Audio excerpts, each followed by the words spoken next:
Hello दर्शकों, welcome to tales of book. Motivation के लिए कंपनीज कौन सी नई तरकीबों और अप्रोचेस को यूज कर रही है, कैसे खुद को मोटिवेट रख सकते हैं ऑल टाइम। आज हम ड्राइव बुक की समरी पर बात करेंगे, जिसके ऑथर हैं डैनियल एच पिंग, जो बिजनेस, वर्क एंड बिहेवियर पर लिखी हुई कई बेस्ट सेलिंग बुक्स के ऑथर हैं। चलिए इस बुक की समरी को लास्ट तक सुनते हैं। चैनल को सब्सक्राइब करना ना भूलें, पसंद आने पर लाइक एंड शेयर भी करें। हम इस चैनल पर बहुत ही बेहतरीन बुक्स की समरी लाते रहते हैं, जो आपकी लाइफ को सेल्फ ग्रोथ करने में काफी हेल्पफुल हो सकती हैं। दर्शकों, काफी हजार साल पहले ह्यूमन सर्वाइवल के लिए खाना, ड्रिंक्स और एक रहने की जगह खोजता रहता था, और इसी से वो खुद को मोटिवेट रख पाता था। इसे ही डैनियल ने अपनी बुक में मोटिवेशन 1 कहा है, जो बेसिक नीड्स पर डिपेंड था। इंडस्ट्रियलाइजेशन के दौर में ये धीरे धीरे चेंज होता गया और कंपनीज ने अपने एम्प्लॉयज को मोटिवेट रखने के लिए एक्सटर्नल मोटिवेशन का यूज किया, जिसे डैनियल ने मोटिवेशन 2.0 कहा अपनी बुक में, यानी कि रिवार्ड्स एंड पनिशमेंट। इसे स्टिक एंड कैरेट के नाम से भी जाना जाता है। इसके पीछे की स्ट्रेटजी ये है कि रिवार्ड्स डिजायरेबल बिहेवियर को स्ट्रॉन्ग करते हैं। फॉर एग्जाम्पल, सेल ज्यादा करने पर रिवार्ड्स मिलना। इसके अपोजिट पनिशमेंट अनडिजायरेबल बिहेवियर को रोकने के लिए दिया जाता है। फॉर एग्जांपल, ऑफिस में अगर किसी को सबके सामने डांटा जाए लेट आने पर, तो नेक्स्ट टाइम उसके लेट होने के चांसेस कम हो जाते हैं।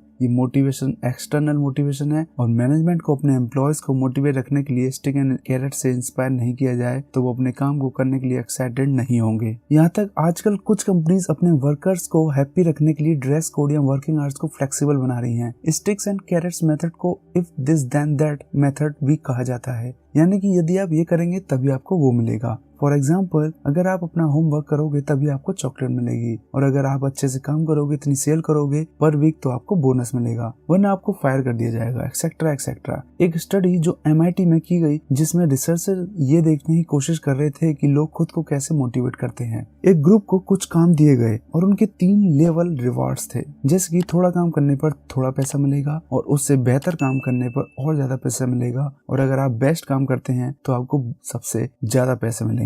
तो रिसर्चर्स ने ये पाया कि फर्स्ट और सेकंड लेवल के रिवार्ड्स के लिए कुछ लोग बहुत अच्छा काम कर रहे थे, जैसे बॉक्स के ऊपर बॉक्स रखना एंड डॉक्यूमेंट्स अरेंज करना, जिसमें दिमाग यूज नहीं हो रहा था। लोग रिवार्ड्स के अकॉर्डिंग अच्छा मोटिवेशन के साथ काम कर रहे थे। But third level of rewards में लोगों का मोटिवेशन बढ़ नहीं रहा था। जहाँ ज्यादा माइंड का यूज होता है, ज्यादा पैसे लेकर लोगों को मोटिवेशन बढ़ नहीं पा रहा था। वहीं कम माइंड का यूज करने वाले काम में लोगों का मोटिवेशन अच्छा था रिवार्ड्स अचीव करने के लिए, यानी कि ज्यादा दिमाग लगाना, ये क्रिएटिव काम करना और फिर उसके बदले ज्यादा पैसे लेना, इससे आप मोटिवेट नहीं हो सकते। ये एक्सट्रिंसिक मोटिवेशन से आप ज्यादा मोटिवेट नहीं रह सकते। पैसा भी आपको एक पॉइंट तक ही मोटिवेट करता है। ऐसे ही रिसर्च जिसमें ब्लड डोनेशन के लिए लोगों को पैसे दिए जाने लगे, तो एक्चुअली डोनर्स का मोटिवेशन ब्लड डोनेट के लिए कम हो गया। इसलिए क्योंकि ज्यादातर लोग अपनी गुड फील के लिए डोनेट करते हैं, लेकिन जैसे आप पैसे देने लगे तो मोटिवेट कम होने लगे, क्योंकि उन्हें लगा ये तो अब नॉर्मल बिजनेस डील टाइप हो गई, ब्लड के बदले पैसे। दर्शकों, रिसर्चर्स ने काफी रिसर्च की, जिसमें जानने की कोशिश करी कि क्या हम stick and carrots and motivation 2.0 के मेथड से लोगों को मोटिवेट कर सकते हैं, और ये पता चला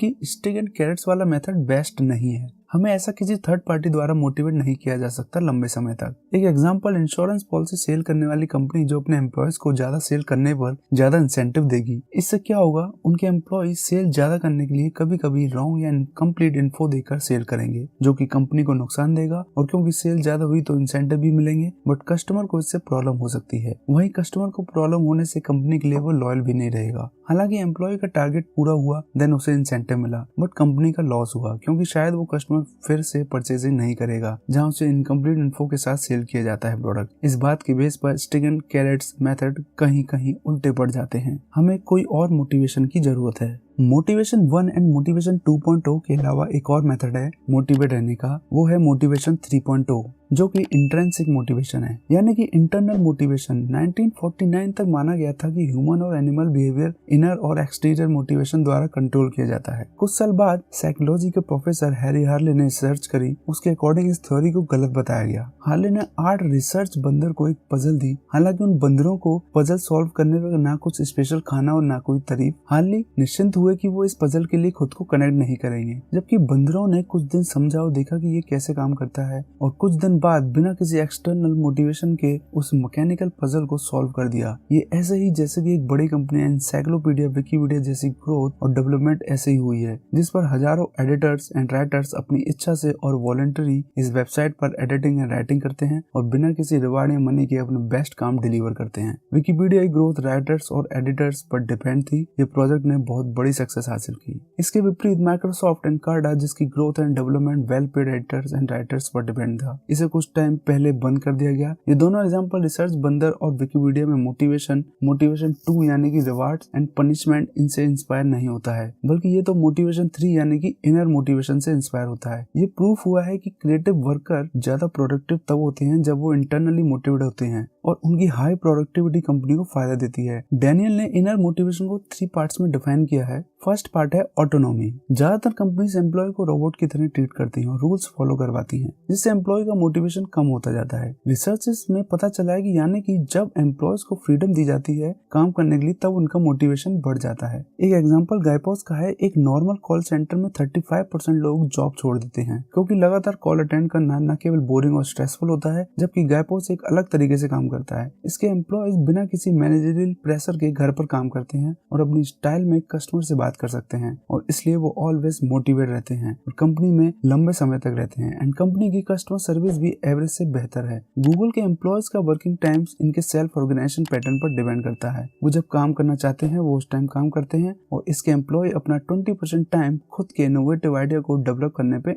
स्पेंड कर सकते हैं। इसके स्ट्रेटजी की वजह से गूगल के एम्प्लॉय ने गूगल मेल और गूगल न्यूज जैसी हिट ऐप डेवलप की है। सेकंड पार्ट है मास्टरी। कंप्यूटर इंजीनियर जल्दी से जल्दी इंटेलिजेंट प्रोग्राम डेवलप करना चाहते हैं और फोटोग्राफर्स बेहतर से बेहतर पिक्चर लेना चाहता है। ऐसे कुछ लोग जो अपने काम में मास्टर हैं, वो अपने इनर मोटिवेशन की वजह से काम को बेस्ट करना चाहते हैं। कुछ लोगों को ऐसा करने में चैलेंजेस एंड मास्टरी फील होती है और मास्टरी अचीव करने के लिए कुछ लोग फ्री में भी काम करते हैं, जैसे कि विकिपीडिया में एडिटर्स एंड राइटर्स। लाइनक्स काफी कंपनी के सर्वर्स संभाल रहा है। स्टैक ओवरफ्लो में एक्सपर्ट लोग कॉम्प्लिकेटेड प्रॉब्लम सॉल्व करते हैं। लोगों को सेल्फ सेटिस्फेक्शन मिलता है एंड इनर अर्ज होता है। इसी से वो ऑलवेज इंटरनली मोटिवेट रहते हैं। लेकिन दर्शकों, मास्टरी कभी फुली अचीव नहीं की जा सकती। आप अपने एफर्ट्स के साथ अपने मास्टरी माइंडसेट को इम्प्रूव कर सकते हैं बस। फॉर एग्जाम्पल, अगर आप गिटार सीख रहे हैं तो आपको उसकी रेगुलर प्रैक्टिस करनी होगी। उसमें मास्टरी हासिल करने के लिए वो बात अलग है, आप बस किसी एक सॉन्ग को अच्छे से सीखकर किसी को इम्प्रेस करना चाहते हैं। अगर आप इंटरनली मोटिवेट होकर गिटार में मास्टरी हासिल करते हैं तो आप एंजॉय करेंगे उसको प्ले करना।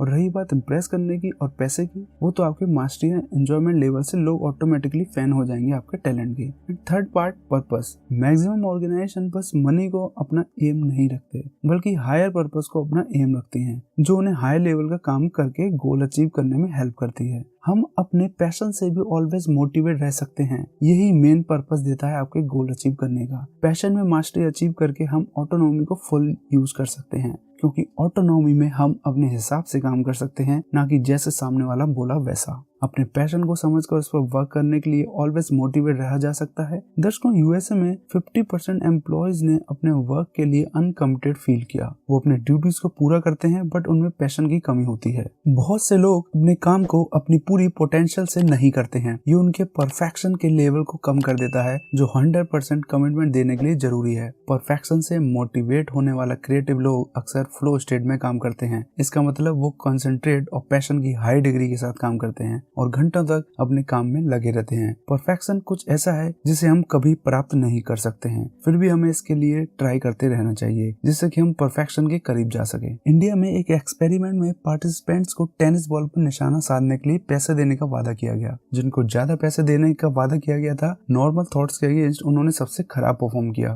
फाइनेंशियल इंसेंटिव से पार्टिसिपेंट पर प्रेशर डाला, जो कि परफॉर्मेंस को बेहतर बनाने में फेल हो गया। क्रिएटिविटी से सोचने के लिए इन पार्टिसिपेंट्स को मोटिवेट करने के बजाय इन रिवार्ड्स के पॉसिबिलिटी ने उनकी सोच को कमजोर कर दिया। ऐसा लगा इंसेंटिव के लालच में उनकी सोच को ब्लॉक किया है और उन्होंने उन पार्टिसिपेंट्स को कंपैरिजन में ज्यादा समय लगाया जिन्हें इंसेंटिव देने के वादा नहीं किया गया था। अगर काम ज्यादा डिमांडिंग है या ज्यादा क्रिएटिविटी की मांग करता है तो stick and carrot method performance में कमी ला सकता है। ये हमारी इनर मोटिवेशन को भी बर्बाद कर देता है। तो दर्शकों, आपको इन सभी बातों से ये सीखना है कि कैसे आप अपने आप को मोटिवेट रखते हैं, अपने काम को बेस्ट करके या पैशन जॉब में मास्टरी करके या फिर बाहरी एक्सटर्नल चीजों की वजह से मोटिवेट होकर खुद को इवेल्युएट करें और सही जगह इन्वेस्ट करें। तो बस यही थी ऑथर डैनियल एच पिंक की बुक ड्राइव की हिंदी बुक समरी। दर्शकों, चैनल को सब्सक्राइब करना ना भूलें। हम आपके लिए और भी कई बेहतरीन बुक्स की समरी लाते रहेंगे जो आपकी लाइफ को प्रोग्रेसिव होने में हेल्प करेंगी। अगर ये समरी पसंद आई हो तो लाइक, कमेंट एंड शेयर करिए अपने फ्रेंड्स और फैमिली के साथ, और अगर पसंद ना आई हो तो अपना फीडबैक एंड सजेशन कमेंट में जरूर बताएं, जिससे कि हम खुद को बेहतर कर सकें आपके लिए।